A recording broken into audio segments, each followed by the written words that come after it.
ಎಲ್ರಿಗೂ ನಮಸ್ಕಾರ. ಮತ್ತೊಮ್ಮೆ ಸಾಯಿ ಬರ್ಡ್ಸ್ ವರ್ಲ್ಡ್ ಯೂಟ್ಯೂಬ್ ಚಾನಲ್ಗೆ ಸ್ವಾಗತ.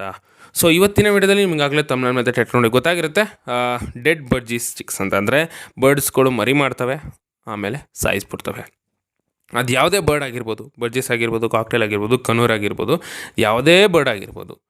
ಸೊ ಏನಂತಂದರೆ ಇವಾಗ ನನಗೆ ಎಷ್ಟೊಂದು ಜನ ಮೆಸೇಜ್ ಮಾಡಿದರು, ಬರ್ಜೀಸ್ ಮರಿ ಮಾಡ್ತಾಯಿದೆ, ಸಾಯಿಸ್ತಾ ಇದೆ, ಕಾಕ್ಟೇಲ್ ಮರಿ ಮಾಡಿದೆ 2 ದಿನಕ್ಕೆ ಸಾಯಿಸುತ್ತೆ, ಆಮೇಲೆ ಕನೂರು ಮರಿ ಮಾಡಿದೆ ಅದು 2 ದಿನಕ್ಕೆ ಸಾಯಿಸುತ್ತೆ, ಈ ಥರದ್ದೆಲ್ಲ ಮೆಸೇಜಸ್ಗಳು ಬಂದಿದೆ. ಸೊ ಅವ್ರಿಗೆಲ್ಲ ಹೆಲ್ಪ್ ಆಗಲಿ, ಜೊತೆಗೆ ಎಲ್ರಿಗೂ ಕೂಡ ಹೆಲ್ಪ್ ಆಗಲಿ ಅಂತ ಇವಾಗ ನಾನು ಮಾಡ್ತಾಯಿದ್ದೀನಿ. ಸೊ ಮೊದಲನೇದಾಗಿ ಈ ಮರಿ ಸಾಯೋದಕ್ಕೆ ಕಾರಣ ಏನಂತಂದರೆ, ಇವಾಗ ನಿಮ್ಮ ಮನೇಲಿ ಒಂದು ಪೇರ್ ಇದೆ, ಅದು ಒಂದು 4ರಿಂದ 6 ಮರಿಗಳು ಮಾಡ್ತಾಯಿದೆ. ಸೊ ಏನಾಗುತ್ತೆ, 6 ಮರಿ ಅದು 6 ಮೊಟ್ಟೆಗೆ 6 ಮರಿನೂ ಮಾಡ್ತಾಯಿದೆ ಅಂತ ಅಂದಾಗೆ ಪ್ರಾಬ್ಲಮ್. ಏಕೆಂದರೆ ಅದರಲ್ಲಿ 1-2 ಮರಿ ತುಳಿದು ಬಿಡ್ತವೆ ಮರಿಗಳು ಅಂತ ಹೇಳ್ತಾರಲ್ಲ, ಆ ಥರ. ಸೊ ಆ ಥರ ಆದಾಗೇ ತೊಂದರೆ ಆಗೋದು. ಹೇಗೆ ಅಂತಂದರೆ, ಇವಾಗ ಫಸ್ಟು 18 ದಿನ ಆದಮೇಲೆ ತಾನೇ ಫಸ್ಟ್ ಹ್ಯಾಚ್ ಆಗೋದು. ಫಸ್ಟ್ ಮೊಟ್ಟೆ ಯಾವುದಿಟ್ಟಿರುತ್ತೋ ಅದು ಫಸ್ಟ್ ಹ್ಯಾಚ್ ಆಗುತ್ತೆ 18 ದಿನ ಅಥವಾ 21 ದಿನ ಆದಮೇಲೆ. ಸೊ ನೆಕ್ಸ್ಟ್ ಮೊಟ್ಟೆ ಅದು ಎಷ್ಟು ಗ್ಯಾಪಲ್ಲಿ ಇಟ್ಟಿರುತ್ತೋ ಆ ಗ್ಯಾಪಲ್ಲಿ ಅದು ಓಪನ್ ಆಗುತ್ತೆ. ಸೊ ಇವಾಗ ಸೆಕೆಂಡ್ ಮೊಟ್ಟೆ ಅದು 2 to 3 ಡೇಸ್ ಅಥವಾ 5 ಡೇಸ್ ಗ್ಯಾಪಲ್ಲಿ ತೊಗೊಂಡಿದ್ರೆ ಸೊ ಹಂಗೆ ಓಪನ್ ಆಗುತ್ತೆ. ಸೊ ಲಾಸ್ಟ್ ಮೊಟ್ಟೆ ಓಪನ್ ಆಗೋಷ್ಟರೊಳಗೆ ಮರಿ ಫಸ್ಟಿಂದ ಓಪನ್ ಆಗಿ ಬಂದಿರ್ತಾವಲ್ಲ ಅವೆಲ್ಲ ದೊಡ್ಡವಾಗ್ಬಿಟ್ಟಿರ್ತವೆ.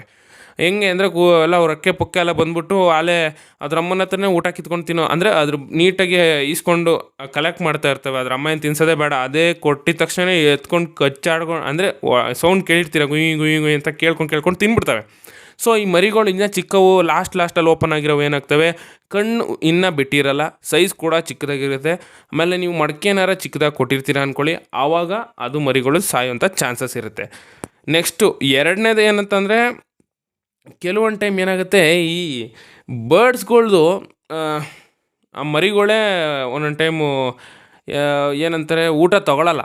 ಕೆಲವೊಂದು ಬರ್ಡ್ ಮರಿಗಳು ಆ ಥರ ಆಗುತ್ತೆ, ನನಗೂ ಕೂಡ ಆ ಥರ ಆಗಿದೆ. ಅಂದರೆ ಅಪ್ಪ ಅಮ್ಮ ತಿನ್ಸಕ್ಕೆ ಬಂದರೂ ಕೂಡ ತೊಗೊಳಲ್ಲ, ಎಲ್ಲೋ ಮೂಲೆಯಲ್ಲೋ ಕೂತ್ಬಿಡೋದು ಅಥವಾ ಆಚೆ ಬಂದುಬಿಡೋದು, ಆಚೆ ಮೂಲೆಯಲ್ಲೆಲ್ಲೋ ಕೂತ್ಬಿಡೋದು ಕೇಜಲ್ಲಿ, ಆ ಥರ ಎಲ್ಲ ಆಗುತ್ತೆ. ಅವಾಗೇನಾಗುತ್ತೆ, ಬರ್ಡ್ಸು ಅದ್ರ ಅಪ್ಪ ಅಮ್ಮ ತಿನ್ಸಕ್ಕೆ ಹೋಗೋಲ್ಲ, ಅದು ಸತ್ತೋಗುತ್ತೆ. ಸೊ ಈ 2 ಕಾರಣಗಳಿಂದನೇ ಮೇಜರ್ ಪ್ರಾಬ್ಲಮ್ಸ್ ಅದು ಬರ್ಡ್ಸ್ ಕೊಡಿಗಳು ಸಾಯೋದು. ಸೊ ಇದನ್ನು ತಡೆಗಟ್ಟೋದು ಹೇಗೆ ಅಂತಂದರೆ, ಮೊದಲನೇದು ತಡೆಗಟ್ಟೋದು ಯಾವ ಥರ ಅಂತಂದರೆ, ಫಾಸ್ಟರ್ ಮಾಡೋದು. ಅಂದರೆ ಇವಾಗ ಸ್ವ್ಯಾಪ್ ಮಾಡೋದು ಅಥವಾ ಫಾಸ್ಟರ್ ಮಾಡೋದು ಅಂತ ಬರ್ಡ್ಸ್ ಬ್ರೀಡರ್ಸ್ಗಳು ಹೇಳ್ತಾರೆ. ಅದನ್ನು ಬೇರೆ ಪೇರೆಂಟ್ಸ್ ಕೆಳಗಡೆ ಇಡೋದನ್ನು ಫಾಸ್ಟರ್ ಮಾಡೋದು ಅಂತಾರೆ. ಅದು ಜಾಸ್ತಿ ಪೇರಿರೋರಿಗೆ ಉಪಯೋಗ ಆಗುತ್ತೆ, ಒಂದೇ ಪೇರಿರೋರ್ಗೂ ಉಪಯೋಗ ಆಗೋಲ್ಲ. ಒಂದೇ ಪೇರಿರೋರು ಏನು ಮಾಡಬೇಕು ಅಂತಂದರೆ, ನೀವು ಜಾಸ್ತಿ ದೊಡ್ಡ ಪಾಟ್ ಅಥವಾ ಬ್ರೀಡಿಂಗ್ ಬಾಕ್ಸ್ನ ಕೊಡಬೇಕು. ಪಾಟ್ ಕೊಡ್ತಾ ಇದ್ದೀರಾ ಮರಿಗಳು ಸಾಯ್ತಾ ಇದ್ದೇವೆ ಅಂತಂದರೆ ಬ್ರೀಡಿಂಗ್ ಬಾಕ್ಸ್ ಕೊಟ್ಬಿಡಿ. ಬ್ರೀಡಿಂಗ್ ಬಾಕ್ಸ್ ಕೊಟ್ಟಿನೂ ಆ ಥರ ಆಗೋ ಚಾನ್ಸಸ್ ಕಮ್ಮಿ. ಏಕೆಂದರೆ ಬ್ರೀಡಿಂಗ್ ಬಾಕ್ಸಲ್ಲಿ ಆಲ್ಮೋಸ್ಟ್ 85 to 95% ಬರ್ಡ್ಸ್ ಮರಿಗಳು ಬದುಕೊಂತವೆ. ನಾನು ಯೂಸ್ ಮಾಡ್ತಾ ಇರೋದು ಇವಾಗೆಲ್ಲ ಬ್ರೀಡಿಂಗ್ ಬಾಕ್ಸ್ಗಳೇ. ಸೊ 95% ಬದುಕೊಂತವೆ ಆರಾಮಾಗಿ. ಸೊ ನೀವು ಅದರಿಂದ ಕೂಡ ನೀವು ಬರ್ಡ್ಸ್ ಮರಿಗಳನ್ನ ಉಳಿಸ್ಬೋದು. ನಿಮ್ಮ ಹತ್ರ 1 ಪೇರ್ ಇದ್ದರೆ. ನಿಮ್ಮ ಹತ್ರ ಆಲ್ಮೋಸ್ಟ್ ಒಂದು 3 ಪೇರ್ ಇದೆ, 3 ಪೇರು ಮರಿ ಮಾಡಿದೆ ಅಂತಂದರೆ ಒಂದೇ ಏಜ್ ಮರಿಗಳನ್ನ ಶಿಫ್ಟ್ ಮಾಡಿ. ಇವಾಗ 10 ದಿನದ ಮರಿ ಏನು ಓಪನ್ ಆಗಿದೆ ಸೈಜ್ ಚಿಕ್ಕದು, ಅದೇ ಥರ ಚಿಕ್ಕದು ನಿಮ್ಮ ಹತ್ರ ಇರೋವಂಥ 2 ಪೇರಲ್ಲಿ ಪಕ್ಕ 100% ಅದು ಓಪನ್ ಆಗಿರುತ್ತೆ.